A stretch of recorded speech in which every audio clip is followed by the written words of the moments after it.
Los Angeles Lakers, salah satu franchise paling terbesar dan paling banyak memenangkan juara dari awal sejak NBA berdiri.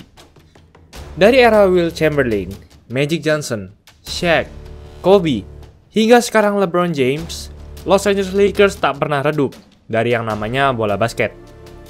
Bahkan orang yang tak bermain NBA pun pasti pernah mendengar kata Lakers. Namun, ya, mungkin ada salah satu sejarah kelam dari NBA yang mungkin disembunyikan dari pihak NBA sendiri, dan tentunya tak ingin diketahui banyak orang. Dan kali ini, kami akan membahas hal tersebut. Salah satunya berkaitan dengan tim Lakers dan salah satu pemain terbaiknya, yaitu Magic Johnson, yang pensiun di tahun 1991 akibat mengidap penyakit HIV. Ya, HIV. Kami akan membahas alasan pemain legenda ini mengidap HIV menjadi sejarah terkelam NBA.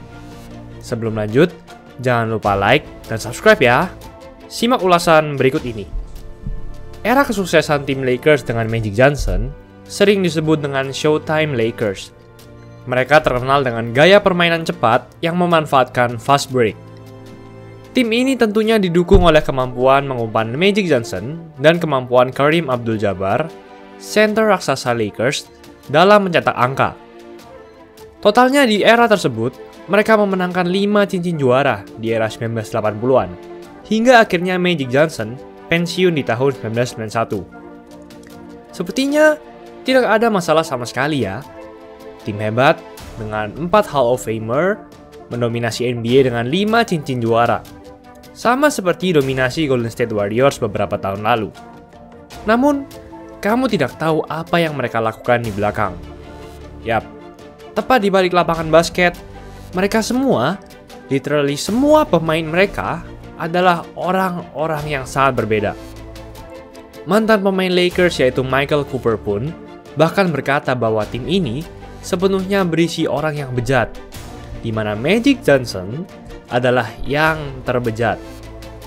Bahkan tidak hanya pemainnya, namun juga owner dari tim ini, yaitu Jerry Buss, juga merupakan orang yang bejat. Pada tahun 1991, berita sangat mengejutkan dari Magic Johnson yang menyatakan pensiun akibat mengidap penyakit HIV. Di dalam speech-nya, ia berkata, "Aku bukan Wilt Chamberlain, namun setiap kali aku bepergian ke kota-kota tim NBA, aku tidak pernah bisa lepas dari wanita. Aku mengaku bahwa pertama kali aku sampai di Los Angeles pada tahun 1979, aku berusaha sekeras mungkin untuk berhubungan intim dengan wanita. Dan kebanyakan dari itu tidak menggunakan proteksi." Magic Johnson memang tidak pernah memiliki masalah dengan narkoba atau alkohol. Namun, ia punya adiksi lain, yaitu adalah wanita. Tentunya, sebagai bintang paling hebat di tim, Magic Johnson sangat akrab dengan owner timnya yaitu Jerry Buss. Dan ya, mereka memiliki kesamaan hobi, yaitu bermain wanita. Pada masa Showtime Lakers, Jerry sering dianggap sebagai orang yang playboy, dan sering terlihat bersama pacar wanita muda, yang berbeda setiap menonton pertandingan. Tentu saja, sebagai pemilik tim yang sangat kaya, sangat mudah untuk memberikan barang-barang mahal kepada seorang wanita. Namun, Buss tidak sepenuhnya bejat, karena Buss pun juga menanggung semua biaya kuliah mereka dan pengeluaran-pengeluaran lain dari wanita-wanitanya. Buss lah juga yang menciptakan Lakers Girl, cheerleader-cheerleader yang kalian sering lihat menari pada saat timeout atau halftime, atau di game NBA 2K. Itu semua diciptakan oleh owner Lakers yang satu ini. Lalu untuk tim Lakers, ternyata setiap kali Los Angeles Lakers bertanding dan pulang ke hotel, hampir sekitar 40 hingga 50 wanita selalu menunggu di lobi hotel di mana tim Lakers menginap untuk dibawa ke kamar. Dan banyak dari wanita-wanita tersebut yang mengejar Magic Johnson. Karena tentunya, kembali lagi, Magic Johnson adalah yang paling bejat. Pemain-pemain Lakers pun sebisa mungkin setelah bertanding langsung pergi ke lobi untuk memilih wanita, sebelum wanita tersebut dipilih duluan oleh Magic Johnson. Dan pada saat Magic Johnson sudah membawa wanita-wanita tersebut ke kamar, ternyata di kamarnya juga ada banyak kertas berisi nomor HP wanita-wanita lainnya. Mereka meminta untuk berhubungan intim dengan Magic Johnson tepat sebelum Magic Johnson nantinya pergi ke latihan selanjutnya. Wow, gila banget. Dan hal ini sudah sering dan sudah menjadi hal yang biasa bagi Magic Johnson sebelum latihan. Lalu setelah latihan, tentunya ada lagi wanita-wanita yang menunggu pemain-pemain Lakers di depan fasilitas latihan mereka dan menunggu untuk dibawa pulang dan dibawa ke klub untuk berpesta malamnya. Rekan-rekan Magic pun sering berkata bahwa saat Magic berjalan di klub, ia bisa saja berjalan sambil merangkul 20 wanita sekaligus. Dan hal ini menjadi keseharian Magic Johnson dan rekan-rekannya sehari-hari, meski musim NBA sedang berjalan. Bayangkan saja, sudah berapa wanita yang sudah tim ini bawa pulang setiap hari, setiap minggu, setiap bulan, dan setiap tahunnya. Belum lagi bila musim NBA selesai, tentunya pemain Lakers akan mengadakan pesta besar-besaran di mansionnya.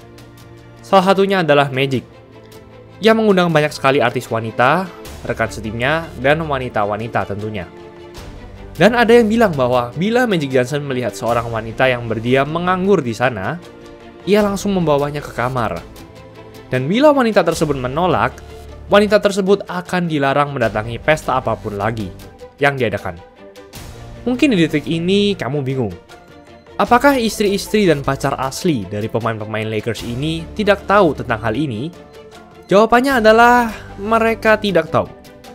Karena owner dan manajemen Lakers sendiri membantu pemain-pemain Lakers untuk menutupi hal-hal bejat ini dari istri-istri mereka. Di artikel GQ.com, tertulis interview yang menyatakan bahwa Pat Riley, pelatih Lakers saat sebelum musim dimulai, selalu mengadakan makan malam besar-besaran yang mengundang seluruh keluarga dari pemain Lakers. Dan Riley pun berkata kepada mereka semua bahwa semua pemain dan anggota keluarga dari Lakers harus berperan aktif membantu mencapai satu tujuan, yaitu memenangkan sebanyak pertandingan dan menjadi juara.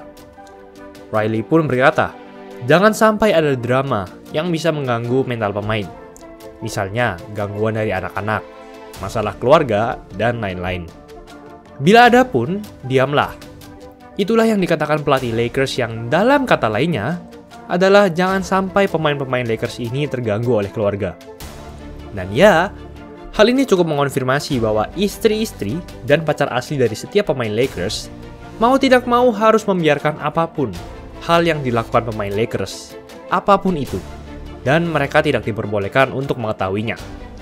Tidak hanya wanita, namun juga narkoba. Kokain adalah salah satu jenis narkoba yang paling populer di antara pemain Lakers. Salah satu legenda Lakers yaitu Spencer Haywood dikenal sebagai orang yang paling parah memiliki adiksi terhadap narkoba. Ya, setelah mendengar semua kebejatan Lakers tadi, kalian mungkin sedikit sadar bahwa di balik kesuksesan mereka di lapangan, banyak sisi gelap yang tidak terlihat. Hingga akhirnya, ada satu pemain Lakers yang dibilang sangat bodoh bagi tim Lakers, namun bisa juga dibilang sebagai pahlawan. Ia adalah Mark Landsberger. Banyak pemain Lakers yang mengatainya orang bodoh. Michael Cooper salah satunya. Lalu asisten pelatih Lakers berkata bahwa ia pernah menyuruh Mark untuk mengajar di sebuah camp bola basket, namun ia bahkan tak bisa berbicara apapun selama 5 menit. Mungkin grogi kali ya? Intinya adalah, banyak pemain Lakers yang menyalahkan Mark dan menganggapnya bodoh. Dan ya, ia memang bodoh. Mark sendiri sebenarnya tidak jauh berbeda dengan pemain lainnya. Ia juga sering tidur dengan wanita-wanita lain meskipun sudah memiliki istri. Namun suatu hari, istri dari Mark Landsberger mengetahui suatu hal yang aneh dan mulai melihat kebiasaan-kebiasaan buruk pemain-pemain Lakers ini. The Forum Club adalah salah satu klub di mana banyak pemain Lakers paling sering pergi ke sana.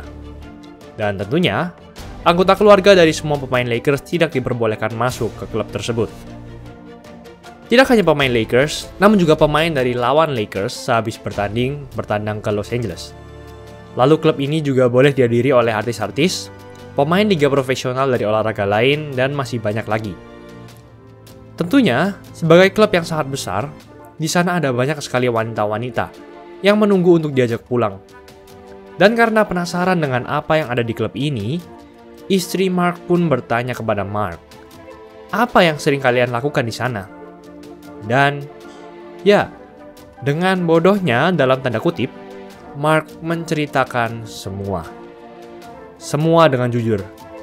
Ya, semua hal yang dilakukan pemain Lakers di sana. Wanita, alkohol, narkoba, siapa saja pemain yang melakukan hal itu, semuanya dikatakan dengan jujur kepada istrinya.